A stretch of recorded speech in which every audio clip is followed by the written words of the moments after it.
Social distancing was hard for me because I'm Italian.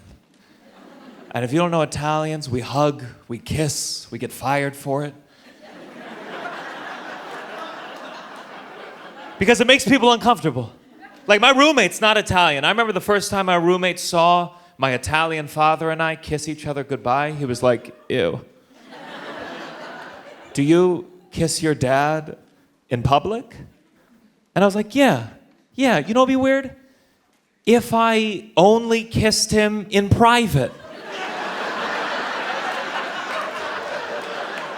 If I was like, hey, Pops, let's get out of here for a proper goodbye. Now, because of COVID, I see my dad, we're scared to hug. It's like we're Irish.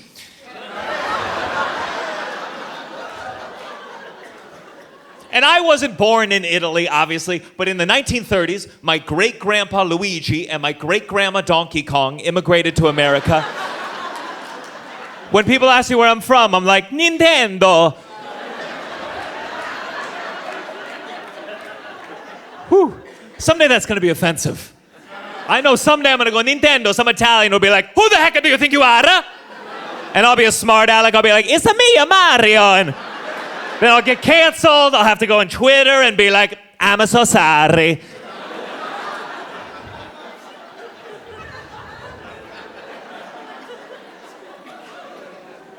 I don't know a lot about my heritage because I never met my dad's dad, which is a tradition I hope to continue with my son.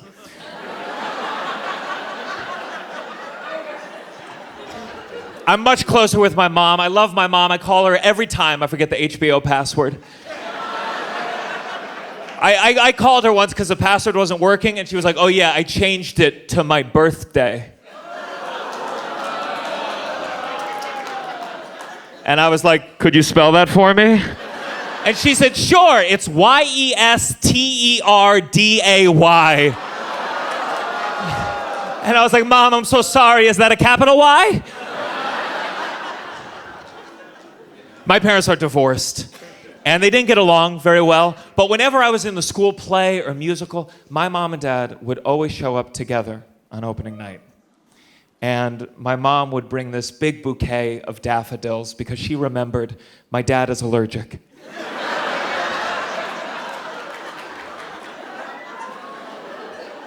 Round of applause if your parents are divorced. Make some noise.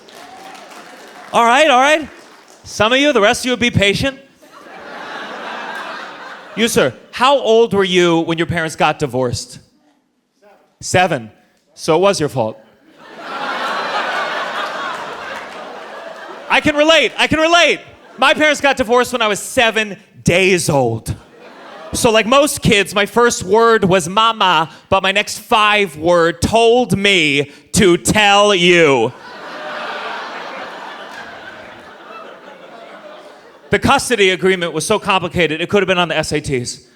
It would be like if Gianmarco was at his mom's house Monday, Tuesday, Wednesday, and his dad's house Thursday, Friday, and his mom's house Saturday, Sunday, but that Saturday is his dad's birthday, but it's also the last night of Hanukkah, and his mom's Jewish, and his dad's turning 50, then how much Zoloft will he need?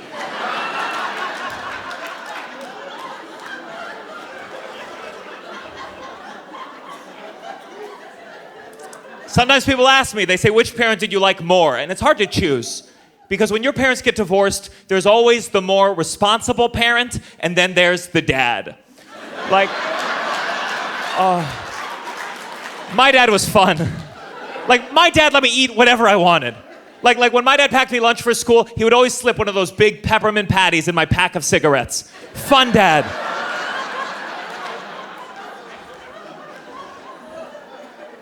Now, I know not all of you can relate to my divorce jokes, but you will someday.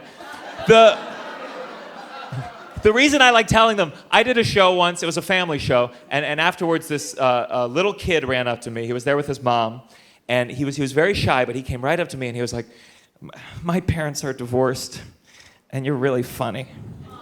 And that's why I do stand-up comedy, to meet single moms.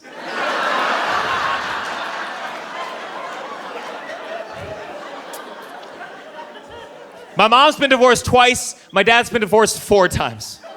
Once in 3rd grade, I had to make a family tree. I just turned in a pile of firewood.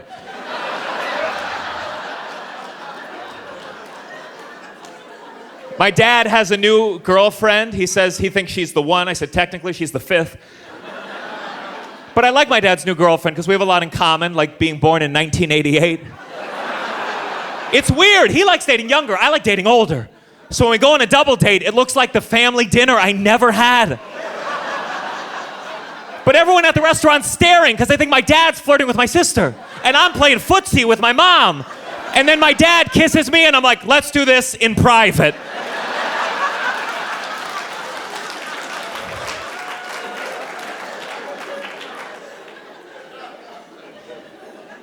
My dad's a very good-looking guy. My dad's so good-looking, there was a rumor when I was in middle school that I must be adopted. And it really hurt because my dad started it.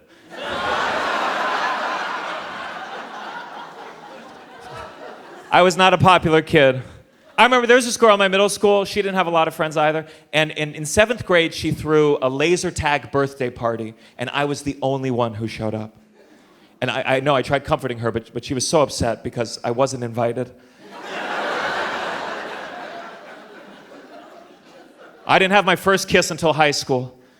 Junior year of high school, I was hanging out with these 2 girls and this guy named Kevin, and the girls said that they would kiss if Kevin and I would kiss. And I won't go into the details, but only 2 of us kept their word, and Kevin and I went first.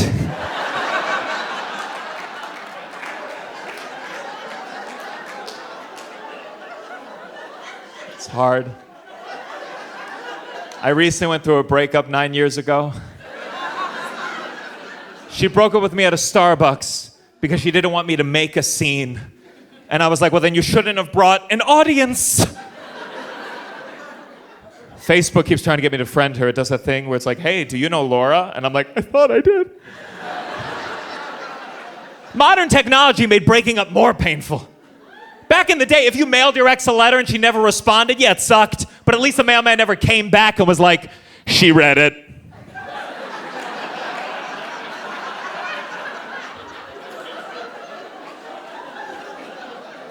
When she broke up with me, I tried winning her back. I got a tattoo of the first letter of her name. I have a cursive L for Laura on my hip. And it didn't work. She married someone else. And now I have to tell every woman I date about my dead friend, Larry.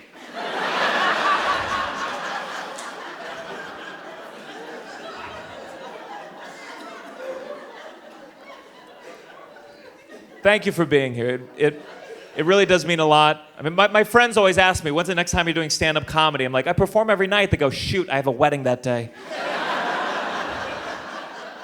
That's the one thing I miss about the pandemic, is all my friends' weddings getting canceled. I'd rather be invited to jury duty 1,000 times. I just got the link to my best friend's wedding registry, and one of the things he has on there for me to potentially buy him is a $250 whiskey decanter. I own 1 spoon. So no, I'm not getting you a decanter because no one's selling loose whiskey. That's like you buy cereal. Where do I put the cereal? The box it came in.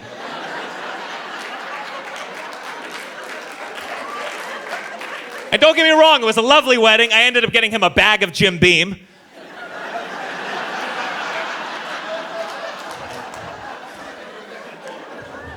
But it was in Hawaii. The wedding was in Hawaii, and I am too depressed for Hawaii. I'm from New York City. Round of applause if you've been to New York City before. Okay. Then you know, being depressed in New York makes sense. The streets are disgusting. The trains don't work. There's rats everywhere. But when I'm sipping a pina colada on a beach in Hawaii, I'm like, oh my God, the rats are in me.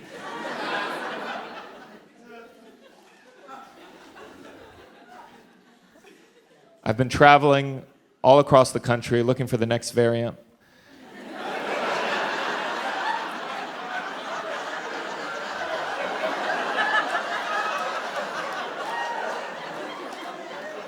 And if there's one thing I've learned, it's that you can tell how crappy a city's gonna be by the size of the plane that takes you there. Like, I just did a gig in Buffalo, New York, and let's just say the plane was designed by Hot Wheels. This was a small plane. I was in the very last row. I asked the guy next to me, what do you do for work? He was like, I'm the pilot. Tiny plane. There wasn't even an engine. Someone on the runway just went. You know when you put your phone in airplane mode, there's an icon in the corner? That was the plane. And I'm already very scared of flying. And I know I'm not gonna die in a plane crash because I'm the main character. You didn't think it was you, did you? I'm the one on stage. But I get so anxious about flying, I decided I wanted to overcome my fear by going skydiving. Or I went tandem jumping, which, if you don't tandem jumping, that's where you're strapped to someone with a huge goatee. And we were going up in the plane. I was starting to feel nervous, so to calm myself down, I got to get to know my tandem jumper. He's this very cool Australian guy named Eben. He's already strapped to me from behind. He's straddling me.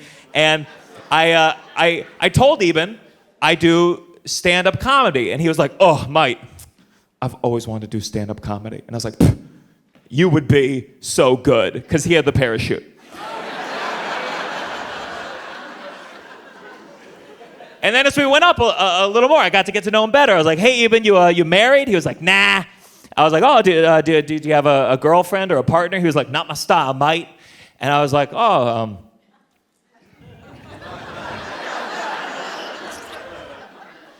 do you have any pets? And Eben was like, nah.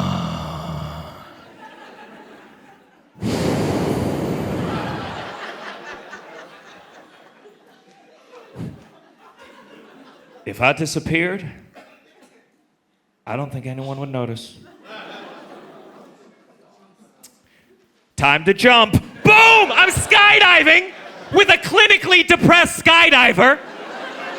And obviously he pulled the parachute or you'd have a different comedian tonight.